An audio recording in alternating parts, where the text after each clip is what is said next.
그러면 예배를 해야 되나요? 그 대상에 대해서? 그래서 가령 예수님은 네. 기도를 뭘 구하는 기도를 하라고 그러셨나요? 구하는 기도. 기본적으로 기도는 감사의 기도죠. 감사는 뭡니까? 모든 불안정함이 해소되는 것이니 사실 모든 이 우주 만물 만상에 일어나는 모든 작용은 다 어떻게 이야기됐든 불안정함이 이야기되면 해소되는 것. 사람으로 보면 불만족함이 일어나면은 해소되는 작용이 일어나니 그 자체가 계속해서 이루어지는 거죠. 지금 이 순간도 이루어지고 있고 전체의 우주가 어쨌든 뭔가가 야기되기만 하면 그것이 해소되는 쪽으로 이루어지고 있으니 걱정할 일도 아니고 어떻게 해야 될 일도 아니고 그냥 사실은 질서가 그 조화가 되어지는 쪽으로 순간적으로 조화가 깨져도 조화가 되는 쪽으로 계속 작용되고 있으니 뭘 걱정할 게 뭐가 있죠? 이렇게 우주의 질서 또는 가령 이치적으로 그렇게 되고 있다는 것을 안다면은 그러면 매 순간이 감사한 순간이죠. 아니 이 감사라는 것이 굳이 감사하다는 것이 아니라 지금까지 우리는 계속 타담에서 살았죠. 도대체 신이 있는지 없는지 왜 지진이 나서 5천 명이 떼죽음을 당하고 이 세상이 왜 이렇게 재앙도 많고 그러는지 신을 탓하고 부모를 탓하고 상대방을 탓하고 또는 나중에 탓할 게 없으면 이제 자기 자신을 나는 왜 이렇게 못나게 태어났냐고 자기 자신을 탓하고 계속 탓하고 살다가 그러한 작용의 이치를 안다면은 이제 타담이 없어지죠? 그럼 걱정도 없어졌죠? 걱정할 게 뭐가 있나요? 다 스스로 그렇게 해소되고 있는 과정인데. 자, 만약에 그것을 우리가 신이다라고 이야기한다면, 그런 이치를 신이다라고 이름한다면, 당연히 신의 감사함이죠. 그러니까 기도는 뭔가를 바라는 기도가 아니라, 그러한 이해를 바탕으로 하는 그냥 감사한 마음의 드러남일 뿐인 거죠.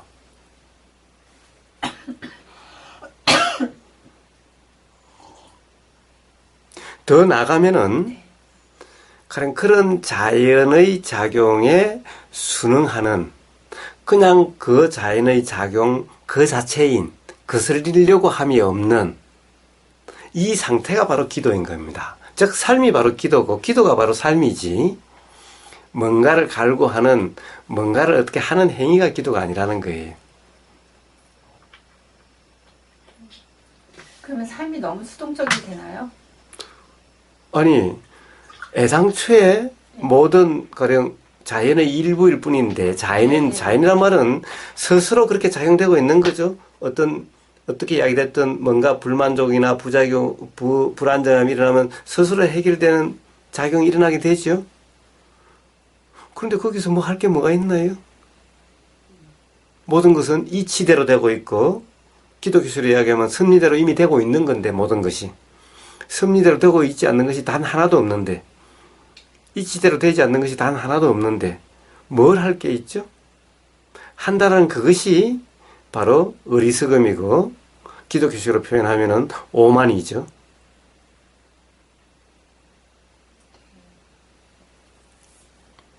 그러니까 가령 그렇게 되고 있는데 가령 자연의 일부일 뿐인데 능동이 어디 있고 수동이 어디 있죠?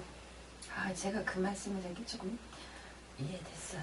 예. 제가 거기서 제가 많이 그러니까 이해가 너무 부족했던 것 같아요. 그러니까 지금 말씀하시는 거가 저희들 기독교식으로 표현하면 그게 안식이거든요. 예. 안식이고 이제 평안이에요. 삶이에요. 그래서 너희에게 평안을 주노라 이렇게 예수님이 말씀하셨을 때 그때는 그러니까 말씀하신 대로 지금 그러니까 다툼 예를 들어서 다툼은 안정을 위한 거다. 그렇습니다. 모든 다툼이나 그런 것은 안정되게으로 흐르는 것일 뿐이고 그것이 있으면은 바로 안정으로 작용돼 가는 거죠. 그래서 너희에게 평안을 주노라 이런 말씀이 그러니까 뜻대로 하느님 뜻대로 섭리대로 되는 삶이면은 바로 안식의 삶이죠. 네, 네. 평온의 삶이죠. 예. 네. 그렇습니다. 근데 이제 제가 조금 더 거기 나가서 궁금한 거는 네. 사람들이 인위적으로 만들려는 평화가 있잖아요. 인위적으로 네. 만들려는 네. 평화, 네. 인위적으로 만들려는 정의, 네. 정의라는 이름을 앞서서 하는 네. 그거가 예. 거의 지금 이제 그것도 신의 이름을 빙자해서 뭐 신의 이름을 빙자하든 어쩌든 가령 그것이 섭리대로 이치대로 원리대로가 아니라면은 네, 그것은 반드시 인위적으로 괴롭게 하려고 되지요. 네. 반드시 불편하게 되고 괴롭게 됩니다. 그래서 그렇게 하는 노력에서 불편해지지 않고 괴롭게 되지 않는 그런 것을 보신 적이 있나요? 가령 인위적으로 하는 어떤 노력에 있어서 평온함으로 기결되는 것을 보신 적이 있나요? 없죠. 그건 반드시 불편하고 괴롭게 되어지는 겁니다. 그러면 제가 실생활에서 그러면 어떻게 살 것인가 이렇게 그런 예. 문제 뭐 간단한 문제잖아요. 네. 모든 것은 섭리대로 되고 있고 뜻대로 되고 있고 이치대로 되고 있으니 아무것도 이러려고 저러려고 함이 없는 겁니다. 그냥 경험되는 대로의 삶이면 되는 겁니다. 이미 모든 작용은 이치대로 작용되는 거예요. 우주 만물 만상에 당연히 사람을 포함해서 사람이 우주 만물 만상 중에 예외인가요? 사람도 우주 만물 만상 중에 하나일 뿐인 거예요. 마찬가지로 사람도 바로 이 우주 만물 만상과 이 인드라망으로 서로 연계선상에서 작용되는 거예요. 이 독립해서 따로 떨어져 있는 것이 아닌 거예요. 그러니까 바로 모든 것은 이미 우주 만물 만상이 전부 같이 맞물려서 서로 작용되고 있는데 작용되고 있는 현상이 온 겁니다. 그러니까 어떻게 하려고 함이 아니라 일어나는 것이 그냥 알아지고 경험될 뿐이면 되는 겁니다. 어떤 함도 필요가 없는 겁니다. 이게 바로 기독교에서 가면은 뜻대로 되소서라고 하는 삶인 거예요. 이미 뜻대로 되는 건 이미 뜻대로 되고 있어요. 이 자체가 뜻대로 지금 작용되고 있는 거예요, 이게. 그러면 제가 지금 딜레마에 빠진 거가 예. 그 예배 대상이 없어졌다고 그랬잖아요. 예. 예배 예. 대상이 없어지고 기도를 못하겠다고 말씀드렸잖아요. 예. 그러면 다시 예배가 회복되고 기도가 회복되는 건가요? 아니요. 그런 삶을 이름해서 기도라 그러고 그런 삶을 이름해서 예배라고 이야기하는 거예요. 그러니까 따로 예배니 따로 기도라는 것은 불필요한 거예요. 오히려 그것이 바로 이치를 모르는 사람이 하는 행동인 거예요. 그러니까 제가 그러니까 참 예배와 참 기도가 회복된 거냐고 여쭤보는 거예요. 그렇습니다. 바로 그런 삶을 기도라고 이야기할 수 있고 예배라고 이야기할 수 있는 겁니다. 그러면 그러니까 모든 대상이 예배의 대상이고 모든 것이 다 감사의 대상이고 그렇게 되는 건가요? 예, 아니 사실은 이미 그렇게 작용되는데 감사하다 예배다라고 하는 말이 불필요한 거죠. 가장 중요한 것은 예배고 기도고 이런 것이 아니라 뜻대로 되어지는 삶이죠. 성령이 임재해서 성령이 작용되는 삶이죠. 저는 제가 개념을 지금 이야기를 예배와 감사와 지금 뜻대로 되어지다가 저는 이게 분리되진 않아요. 제가 지금 개념 잡기에는 분리되진 않아요. 그래서 전에 제가 어떤 이게 모형이 가진 그 인격신에서의 예배가 뭣도 모르고 할 때는 괜찮았다가 그것이 한 발 뒤로 물러서니까 불편하더라. 그러니까 또 이치 노고스에 대해서 내가 또 예배를 해야 되나?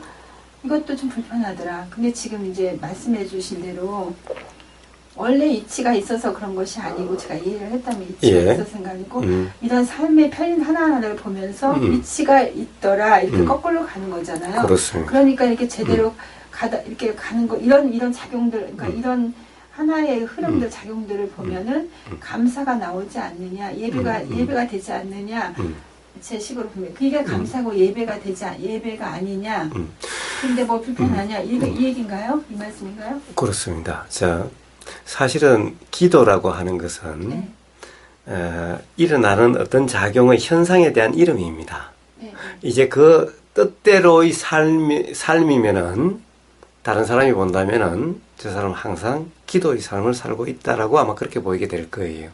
기도라는 의식이 하나도 없어도 왜냐? 뜻대로의 삶이기 때문에. 그럼 제가 한 가지만 예. 여기서 좀 질문 드리겠는데 기도를 지금 제가 그러니까 우리 기독교식에서 기도하던 거를 좀 제가 좀 생각해 봤을 때 이런 거더라고요. 그러니까 하나님한테 막 기도하잖아요. 그러면은 저희도 예전에 그런 말 것들 지성이면 감천 식으로 막 이렇게 빌고 빌면 어떤 힘들이 보이지 않는 힘들이 그게 작용이 된다고 이렇게 하는 것들이 어떤 뭐 사이비 같은 데서 얘기가 나오더라고요. 끌어당김의 법칙, 요즘 뭐 시크릿 해가지고 그런 것들이 많잖아요. 결국 우리도 그거를 하고 있었네? 라는 생각이 좀 제가 얼른 들었던 적이 있어요. 그렇습니다. 그거와 다를 바가 없습니다. 예. 그런데 그런 것이 있는지를 없는지를 어떻게 아시죠? 경험해 보셨나요? 예. 그것이 아니라 생각에 빠짐인 거예요. 네. 아니, 저는 한 번도 그런 경험이 없어요. 오랜 기독교 생활을 했음에도. 그런 것은 생각에 빠지는 신기한 거 겁니다. 본 적도 없고. 그래서 저는 그런 거를 제가 경험을 안 했기 때문에 뭐 음성을 듣는다든가 이런 것도 한 번도 해본 적이 없어서 저는 그러니까 이렇게 듣기만 했는데 자, 지성이면 감천이다 이런 모든 말들이 네네. 지금 이 순간에 작용되는 대로의 삶 이게 가장 지금 이 순간에 충실한 삶 뭔가 되려고 하지도 않고 뭔가 후회하지도 않는 지금 이 순간에 충실한 삶을 지성이라 하는 거고 지금 이 순간의 충실, 오로지 이 순간의 사는 삶, 이것을 지성이라고 하는 거고, 그러면은 괴로움이 경험되지 않게 되고, 뭔가 불편함이 경험되지 않는 것이 바로 감천인 겁니다. 실제로 하늘이 뭔가를 주는 것이 아니고, 또 내가 뭔가를 실제로 하는 것도 아니고, 지성은 내가 뭔가를 하는 것도 아니고, 감천은 하늘이 뭔가 주는 것이 아니라, 지성이라는 것은 그냥 이치대로의 삶, 그것을 거슬려서 내가 뭔가를 하려고 하는 그런 어리석음이 없는 이런 삶이 바로 지금 여기에 최선을 다하는 사람. 왜? 달리 작용되는 것이 아니기 때문에 그렇게 작용될 수밖에 없고 그렇게 작용되는 것이 이치니까 그 이치대로 되는 이 삶이 최선의 삶이고 그럴 수밖에 없는 삶이고 그렇기 때문에 지성이라고 이름할 수가 있는 그런 삶인 겁니다. 그러면은 괴로움이 경험되지를 않아요. 다른 결과를 원함도 일어나지 않게 돼요. 즉 불만족도 일어나지 않게 돼요. 그러니 우리가 불만족하다 괴롭다는 상태가 없으니 이 상태가 바로 있을 수 있는 가장 좋은 상태인 거예요. 그래서 감천이라 이름하는 겁니다. 아, 그 원래 뜻은 그런 거군요. 그래서 그렇게 돼요. 그걸 갖다가 관념적으로 기독교에서 하느님 하듯이 인격신 하듯이 가령 뭐 유교나 이런 데서도 하늘을 갖다가 인격화해서 그런 거고 또 가령 참나라고 인격화해서 그런 것이고 다 그런 것인 겁니다. 그러니까 인격화하지 않은 원래 그것이 가령 관념이죠. 그러니까 실제로 작용되면서 모든 것은 경험되는 겁니다. 그러니까 뭐라고 그러냐 에카르트도 뭐라고 그럽니까? 하느님과 하나라고 그러죠. 요즘 그 새로 나온 도마 복음서에 보면은 그렇죠. 물론 도마 복음서 안 보더라도 신약 성서에도 얼마든지 천국이란 딴 데 있는 것이 아니라 네 안에 있다. 즉 경험될 수 있는 상태다 이런 말이죠. 그 뜻이에요. 네. 아니 안에 있으니 당연히 여기 있으니 경험되는 거죠. 하늘이 딴 데 있는 것이 아니라 in your mind, in mind 여기 있다는 거죠. 경험되는 거죠. 그 상태 경험되는 거죠. 여기 이 안에 실제로 어디 천국 이 안에 따로 있는 것이 아니라 즉 괴로움이 경험되지 않는 그런 상태에 대한 표현이죠. 그러면 지금 말씀하신 대로 그 에카르트가 말한 마이스터 에카르트라는 사람이 말한 하나님과의 합일이라는 거가 그런 뜻이 그렇습니다. 그렇죠. 합일이 뭡니까? 결국 하나님이라는 것이 인격이라는 것은 관념, 생각이고 작용되는 이치죠. 그것을 갖다가 이러려고 저러려고 함이 없이 작용되는 그대로의 삶. 이게 바로 작용되는 이치와 하나가 되는 삶. 다른 삶이 아니죠. 그러니까 이것이 하나님과의 합일이죠. 이게 바로 에카르트의 표현인 거예요. 제가 그분의 사상은 제가 다른 전혀 예, 에카르트를 기독교에서는 신비주의라고 그러죠. 네네. 왜 모든 것이 이미 기독교도 관념화됐는데 에카르트는 관념 자체가 아니라 경험되는 것에 대한 표현이다 보니까 관념주의 입장에서 보면 신비하게 느껴지는 거예요. 그러면 그 서양 철학의 대부분이 좀 관념주의라고 보시는 건가요? 그렇습니다. 아, 그렇습니다. 네, 네. 서양 철학은 크게 경험주의와 관념주의로 네. 크게 나눌 수가 있죠. 네. 물론 모든 철학, 모든 종교는 전부 그렇습니다. 그래서 종교화된 것은 전부 관념주의가 된 것이 종교지, 관념주의가 되지 않으면 종교란 있을 수가 없게 되는 겁니다. 저희가 어설프게 배웠던 것들이 막 이게 막 이렇게 짬뽕이 돼가지고 저희가 헷갈리는 거죠. 지금. 그렇습니다. 그렇습니다. 왜냐하면 전부 다 관념화됐기 때문에. 네, 네. 예. 그래서, 그러니까 바로 에카르트 같은 사람은 바로 그 관념에 빠지지 않는 사람의 경험의 표현인 겁니다. 그것이. 그럼 제가 다시 한번 조금 네. 관심을 가져볼게요. 예. 그래서 에카르트 책을 다시 한번 보십시오. 네, 네, 어떻게 보면 에카르트는 주류적인 그런 표현은 아니죠. 굉장히 신비적이고 이단적이지만은 실제 거기는 바로 관념에 빠지지 않는 그런 거고, 이 예수님은 항상 어떻게 보면 관념에 빠지지 않는, 종교에 빠지지 않는, 그래서 도마복음서를 보면 도마복음서는 사실 4대 신약 성서도 어떻습니까? 다 누군가 그 사람이 자기 관점에서 보고 쓴 네, 기술한 거죠. 네, 네, 네. 스토리죠. 네. 그러나 도마복음이라고 하는 도마는 의심이 많아가지고 그냥 말씀을 그냥 그대로 적은 거예요. 그냥 네, 어렵고. 자기 생각을 하나도 안 적은 거예요. 그럼 예수님이 그렇게 말씀하셨다라고 가장 가깝게 볼 수가 있는 거예요. 그런데 그것을 읽어보세요. 성경하고 같은지. 성경하고 다른 점이 너무나 많죠. 너무 많아서 전 도마복음도 굉장히 네. 좀 그러니까 모든 성경이나 이 종교는, 불교도 마찬가지, 종교들은 전부 관념화된 겁니다. 그러니까 부처님 가르침도 관념이 없는데 이것이 전부 다 관념이 되다 보니까 종교가 된 거지. 가령 예수님이나 부처님이나 이치를, 즉 예수님도 그렇지 않습니까? 뭐라고 그러셨어요? 이 믿음이 너희를 자유롭게 할 것이다 그러지 않으셨죠? 그럼 그렇게 보면 기독교로 본다면 당연히 믿음이 너희를 자유롭게 할 것이다 라고 이렇게 말씀하셨어야지. 근데 진리가 너희를 자유롭게 할 것이다 라고 말씀하셨어요. 뭐가 좀 맞나요? 그러니까 저건 뭐냐? 무조건 믿는 것이 아니라 바로 이런 이치에 대한 분명한 이해. 이것이 바로 이런 이치를 하느님 섭니다 그러고 로고스다 그러고 철학자, 그래서 로마 시대 때 자연주의 철학자는 이것을 로고스라 그러고 이렇게 하다 보니까 거꾸로 되어버리신 거죠. 이제 그 이후에서는 제일 처음에는 이런 경험을 로고스라 이름하고 이렇게 경험되는 그것을 이제 하느님이라고 그러고 신이라 그랬는데 그 다음 사람들은 최초로 그렇게 표현한 사람 외에 그 다음 사람들은 전부 다 이것을 바탕으로 거꾸로 이것을 적용하는 거죠. 이름으로써 관념화된 겁니다. 그런데 이 관념화되면은 반드시 종교라는 것이 사실은 종교로서 역할을 할 수가 없죠. 왜냐하면은 삶이 그렇다고 그 괴로움이 경험 안 돼야 말이죠. 예? 기독교 교회 가서 아무리 기도를 하고 해도 괴로움이 경험되는 것을 갖다 어떻게 합니까? 그러나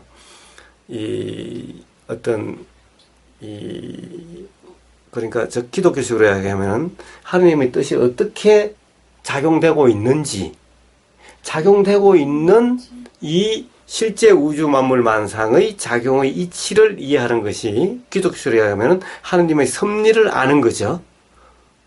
바로 그 이치를 알면은 그러면 삶에서 괴로움이 경험되지 않는 거예요. 그러니까 저는 그런 것 같아요. 하나님의 섭리를 깨달으라고 이제 가르침을 받지만 가르치지만 그 내용이 하느님의 섭리를 깨달으려면요, 섭리를 깨달은답시고 열심히 성경 공부하고 신학 공부를 하죠. 성경과 신학에는 하느님의 이치는 하나도 없고, 하느님 이치는 어디에 있느냐? 바로 요 몸과 마음에서 어떻게 작용되고 있는지, 요 작용되고 있는 요게 하느님의 이치인 거예요. 하느님의 섭리인 거예요. 우주 만물 만상이 어떻게 작용되고 있는지, 이게 바로 하느님의 섭리인 거예요. 이것을 갖다가 있는 그대로 본다면은 누구든 하느님의 섭리를 알 수가 있는데, 이것을 보는 것이 아니라 신학 책을 연구하고 성경을 연구하니까 그것이 이해가 안 되는 것인 거예요. 그리고 그거를 아마 그 모든 연구하는 것, 공부하는 거든지 가르침이든지가 다 지금 어떤 귀결되는 거가 뭐냐면 내 영혼이 잘 되고 범사에 잘 되고 하는 구복에 지금 그 초점이 맞춰 있거든요, 거의 다. 예, 그러니까 그것을 네. 실제 이치가 아니라, 실제 섭리가 아니라, 관념화된 섭리를 아니까 편해지를 않는 거예요. 즉, 괴롭게 경험되지 않는 이것이 구원이죠. 그렇죠. 예. 그렇죠. 그러니까 다 괴로움이 경험되는 거예요. 그러나 실제로 우주 만물 만상의 작용의 이치, 이것이 바로 하나님의 섭리인데, 이것을 안다면은 괴로움이 경험되지 않게 되는 거예요. 이 말씀이 바로 예수님이 진리가 너희를 자유롭게 할 것이다. 즉 진리를 안다면은, 다른 말로 하면 하나님 섭리를 안다면은, 그러면 괴로움이 없을 것이다. 즉 그러니 그런 상태가 바로 천국일 것이다. 이런 얘기. 그런 것을 네. 천국이라 그런다. 이런 얘기인 거예요. 예. 너무나 지당하고는 너무나 당연한 얘기일 뿐인 거예요. 네, 맞아요. 저도 그렇게 받아들이고 이해를 하죠. 이해를. 저기 불교에서 말하는 그 열반이요. 기독교에서 말하는 구원하고 같지 않나요? 예, 같을 수도 있겠지요. 가령 구원을 어떻게 하느냐에 따라서. 그러니까 구원도 지금 이제 구원받으라 구원의 강조 이런 거. 자, 기본적으로 인격신이라는 것은 이미 관념화된 거죠. 네. 관념화된 거예요. 가령 이 우주 만물 작용에 예를 들면 이런 거죠. 가령 지금 허리케인이 와서 미국이 막 그렇고 또 태풍이 와서 홍콩이 그 야단이 났고 한다는데, 자, 거기에 불안정한 상태가 있으니 하느님이 태풍이나 허리케인이 일어나라 해서 일어나고 사라져라 해서 사라지는 건가요? 바로 그러한 인격신이 없다는 것은 사실은 너무나 요즘 당연한 일이죠. 그렇게 보는 것은, 인격신이라고 보는 것은 그렇게 작용되는 그 이치에 대한 관념이죠. 이치를 관념화시킨 거죠. 아까 로고스를 어떤 로고스가 있어서, 원리가 있어서 그런 것이 아니라 제가 거꾸로 이야기했다시피, 예? 그러니까 바로 그런 참나라고 하는 것도 바로 그런 거고, 하느님이라 하는 것도 그런 거고, 인격신이라 하는 그런 거고, 주체라 하는 것도 다 그런 거죠. 자, 그런 게 아니라 바로 그런 뭔가 일어날 수 있는 조건 상황이 되면 바로 작용되는 거죠. 누군가가 이 상황을, 주체가 이 상황을 보고 일어나라 해서 일어나는 것이 아니라 바로 작용되는 거죠. 그러면 작용되는 거죠. 이 태풍이나 허리케인이라는 것이 그런 불안정한 상황의 해소작용이죠. 그러니까 일어나고 사라지고 나면 주위가 이제 불안정함이 없어지죠.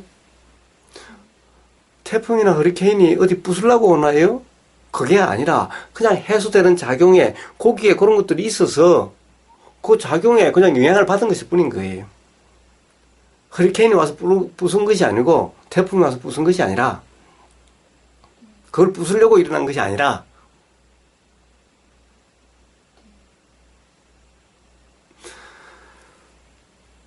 그래서 바로 우리는 그러한 작용의 이치를 하느님이다, 섭리다, 신이다, 참나다, 원리다, 로고스다 라고 이름 붙인 겁니다. 그러니까 그 이름으로서가 아니라, 그걸로서 거꾸로 이것을 해석하고 이게 아니라 다시 그 말은 바로 지금 이 순간 작용되고 있는 이런 것을 가리키니 그 말 뜻을 이해하는 것이 아니라 사전적인 의미를 신학이라고 하는 그 학문적으로 연구해 놓은 그것을 아는 것이 아니라 실제 작용되는 여기에서 그 이치를 알게 된다면은 이게 바로 하느님의 섭리를 아는 것이죠. 이게 바로 신의 뜻을 아는 것이고 로고스를 아는 것이고 이치를 아는 것이죠. 불교적으로 얘기하면 법을 아는 것이죠. 네. 자, 이러면 바로 괴로움이 경험되지 않게 되는 거예요. 이게 바로 예수님 말씀하신 진리가 너희를 자유롭게 할 것이란 그런 얘기고, 불교에서 깨달음이 있으면 더 이상 삶에 괴로움이 없다라고 하는 이 이치죠. 그러면 제가 그거를 저 지금 다 이해는 되거든요. 그러면 이해는 되는 거하고 예. 이해는 되는 거 저는 이해는 예. 자, 그러니까 그 이해가 아니라 네. 제 말에 대한 이해가 아니라 그동안에 다른 경험이 있으시니까 그럴 수 있으라는 것은 혹시 아닌 건지. 자, 이해라고 하는 것은 이 말의 이해는 이 말을 이해하는 것이 아니라 실제 이 작용의 이치를 아는 것이 이 말의 이해라는 것인 겁니다.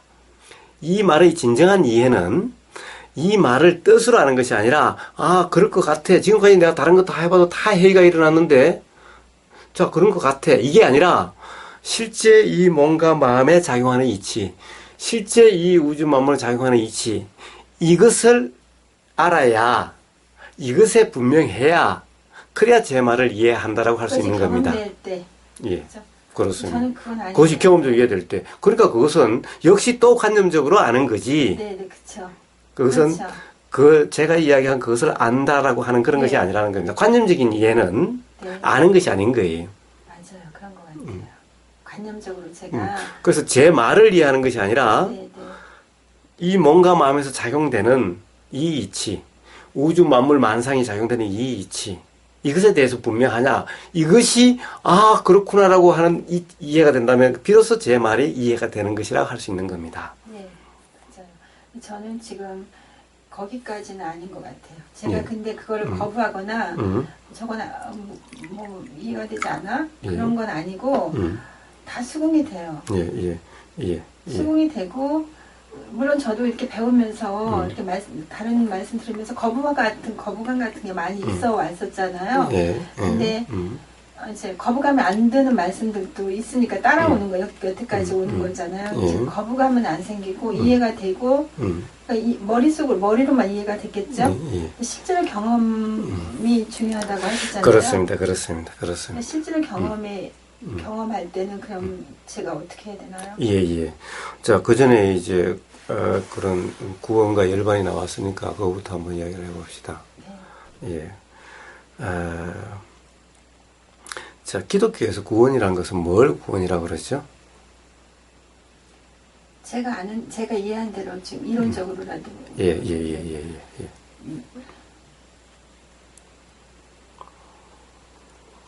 어떤 이렇게 구원하고 평정한 상태를 말하는 건데요. 평정하다. 그러니까 구원이 이제 제가 처음에 배울 때는 구원은 이렇게 죄 개념이 없어진 거였어요. 죄가 없어진 거를 구원이라고 했어요. 그 죄가 도대체 뭔가 저는 아직도 정의가 안 내려졌어요. 죄가 뭔지도 몰라요. 그러니까 저는 저대로 구원이라고 한다면은 하나님과의 합일된 상태를 저는 지금 말을 들어요. 구원을 다른 말로 거듭남이라고 이야기도 하나요? 네, 거듭남이라고 하죠. 네. 자, 구원이라는 것은 이제 괴로움의 삶에서 괴로움이 경험되지 않은 하나님 뜻대로의 삶, 다른 말로 하면 성령이 임재한 삶이라고 할 수가 있을 겁니다. 즉 다른 말로 하면은 이제 하나님의 확실한 선택을 받은 삶이라고 할 수 있습니다. 가령 예를 들면은 뭐 신천지나 이런 데서 이야기하듯이 가령 이제 하나님 나라로 가게 되는 확정된 뭐 이런 게 이제 구원이라고 할 수가 있겠죠. 그래서 이제 괴로움이 경험되지 않는 삶이면 구원이 되는 겁니다. 자, 어쩌면은 괴로움이 경험되지 않는 삶이 됩니까? 실제로 하나님의 인격신이 있다면은 그래, 라고 이렇게 할 수가 있겠죠. 그런데 실제로 말들은 그렇게 하는 데가 많지만은 실제로 그것을 경험적으로 확인한 사람은 없죠. 신천지에서 아무리 이야기해도 확인된 사항이 아니죠. 어떻게 보면 삶이 괴로우니까 그거 하면 그럴지 모르겠다라고 하는 그냥 막연한 기대감일 뿐이죠. 이것이 이용당하는 거죠. 네. 예. 지금까지 역사적으로도 기독교에서 사실 구원 받았다라고 하는 것을 경험적으로 확실하게 이야기할 수 있는 사람이 누가 있나요? 결국에는 구원되고 안 되고 하는 것은 스스로 분명할 수 있는 사항이죠. 스스로 괴로움이 없고 스스로 확실하게 예를 들면은 이 괴로운 삶에서 벗어나서 천국 같은 그런 상황이 됐다라고 스스로 확인될 수밖에 없죠. 다른 사람이 볼 수가 없죠. 알 수가 없죠. 본인만 안다는 거죠.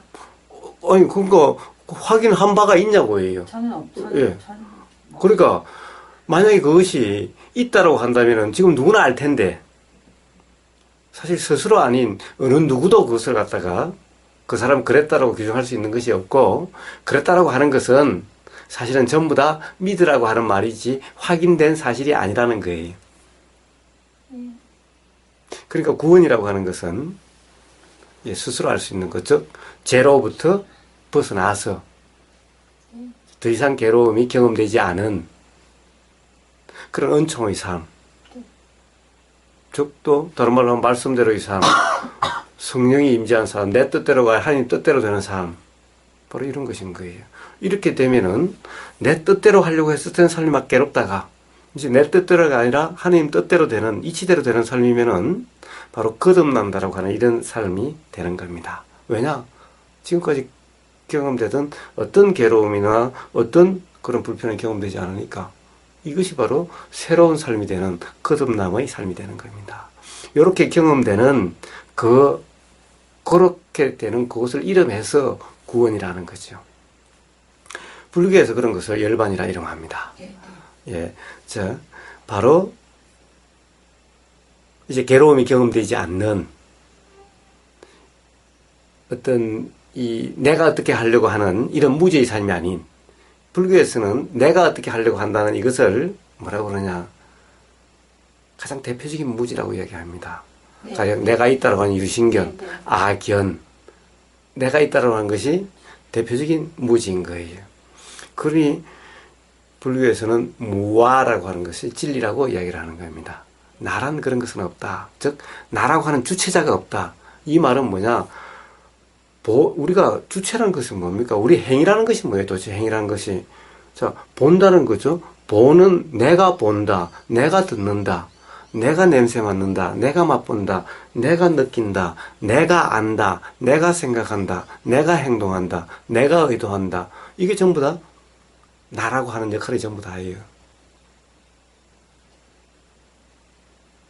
예. 그런데 실제로는 생각도 내가 하는 것이 아니라 생각도 저절로 일어나고 듣는 것도 내가 듣는 것이 아니라 저절로 들리고 저절로 보이고 저절로 냄새 맡아지고 저절로 느껴지고 저절로 알아지고 저절로 생각이 일어나고 저절로 의도가 일어나고 저절로 행동이 일어나지 여기에 어느 것 하나 내라는 게 끼인 것은 하나도 없다라는 거예요. 경험적으로 보면은 생각을 안 하려고 해보세요. 생각이 작용이 안 되나요? 예, 안 들으려고 해보세요. 안 들리나요? 예, 그냥 들리는 것을 왜 내가 듣는다라고 그러죠? 즉 듣는 나가 없다라는 거예요. 왜냐? 우리는 내가 들으면은 들으려고 해야 들려야 되고 듣지 않으려고 하면 안 들려야 듣는 내가 있는 거죠. 예, 들으려고 하지 않아도 들리고 안 들으려고 해도 들리는데 도대체 듣는 나가 어디에 있죠? 도대체 듣는 나라는 것은 뭐죠? 듣는다는 것은 아무 역할이 없죠? 똑같습니다. 본다라고 하는 거나 냄새 맡는다고 하는 거나 맛을 느끼는 거나 몸으로 느껴지는 거나 생각도 아무리 안 하려고 해도 생각은 저절로 계속 적용되고 그래서 제가 참나라는 걸 들었을 때 그 참나가 있기 때문에 참나가 듣는다, 참나가 네. 말한다 네. 이렇게 말을 그것은 하느님이라고 하는 것을 상징하는 거나 똑같은 것일 뿐인 거예요. 그것을 갖다가 기독교에서는 하느님이라고 그러고 불교에서 가령 불교의 부처님은 뭐라고 그랬는데 부처님은 참나라 소리를 한 번도 하신 적이 없는데 그랬어요? 예. 이 부처님 이전에 힌두교에서 바로 참난이라고 하는 이런 게 있어요. 그는 브라만이라고 하는 이 브라흐만이라고 하는 본질, 즉 우주의 주제하는 본질 뭐 이런 게 있었어요. 일종의 주체 같은 본질이라고 하는 그런 것을 참나라고 하는 힌두교 사상이지 불교에는 참나라는 것이 없어요. 예, 불교라고 하면서 참나를 주장하는 사람은 모르는 것인 거예요.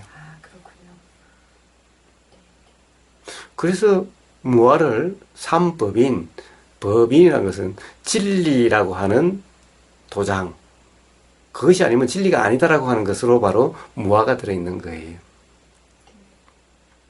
즉 실제로는 그런 것이 없더라라는 거예요. 불교 부처님이 가르치면 철저한 경험주의예요. 부처님이 가르치면 관념이라는 것이 없어요. 그러니까 부처님에는 하느님이라고 하는 이런 것이 없어요. 신이라고 하는 것이 있긴 있는데 그런 신이 아니에요. 예.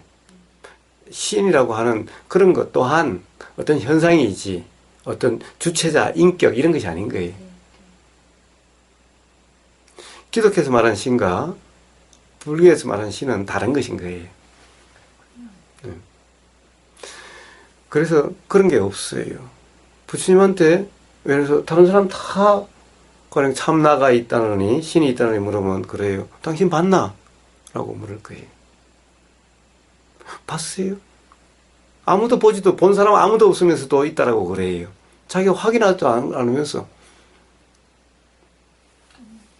좀 심적적으로 이렇게 착각 현상이 나올 때가 있죠. 작신하고 한청 이런 거 때 그걸 주장하죠. 그거 봤다고 들었다고 주장하죠. 예, 그러니까 어떤 경험에 대한 이름이죠.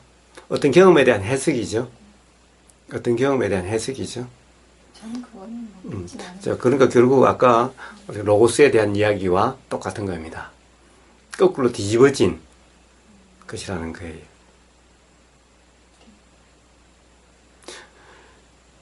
특정할 수도 없고 그것이 주체적으로 그것이 이치가 있어서 그렇게 작용시키는 것이 아니라 작용되는 그 이치를 그냥 이야기하는 것일 뿐인 거예요. 작용만 있지 이치란 없는 거예요. 사실은 이치는 실제하는 것이 아닌 거예요. 현상만 있을 뿐이라는 거죠. 그렇습니다. 작용만 있을 뿐이지 어떻게 보면 이치는 그것에 대한 일종의 해석이라고 할 수가 있는 거예요. 그러니까 사실은 그것은 있어서 있다라고 하는 것이 아니라 그렇게 작용되는 것을 알면 자명해지는 것일 뿐인 거예요. 아, 물은 그냥 위에서 아래로 흐르더라는 것은 자명한 것일 뿐인 거예요. 그러니까 어떤 실제적인 현상, 어떤 경험 이런 거를 하다 보면 역추적하다 보면 그런 것들이 이치가 있다 이렇게 되는 거예요? 그렇구나라고 하는 그렇구나. 그런 깨달음이죠. 그런 깨달음이지 그런 이치가 있어서 그렇게 작용시키는 것이 아니라는 거예요.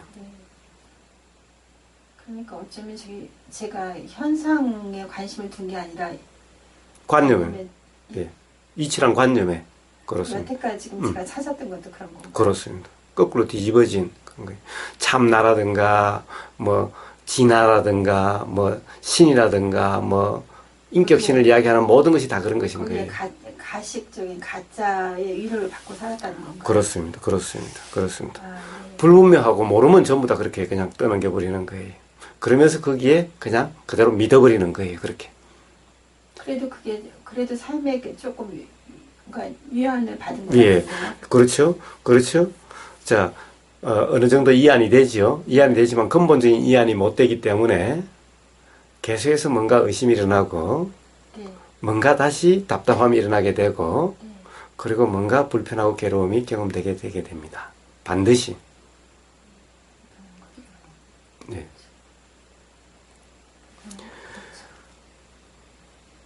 자, 그래서 불교에서 열반은 두 가지가 있습니다. 자, 기독교에서도 구원이라고 하면은 아마 그럴 수가 있을 겁니다. 이제 삶에서 사는 상태에서의 구원이 있고, 이제 죽어서 하느님 옆에 가면은 온전한 이제 완전한 구원이 되는 거죠. 그렇게 배우죠. 그렇죠. 그럼 구원이 두 개 있듯이 불교에서 열반도 똑같은 개념이다 보니 살아서의 열반이 있습니다. 즉 어떤 괴로움도 경험되지 않고 어떤 나도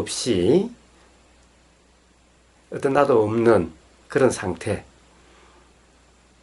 그런 상태를 열반이라 그러고, 이제 그렇게 되다 보면은 더 이상 이런 현상이 작용되지 않게 돼요.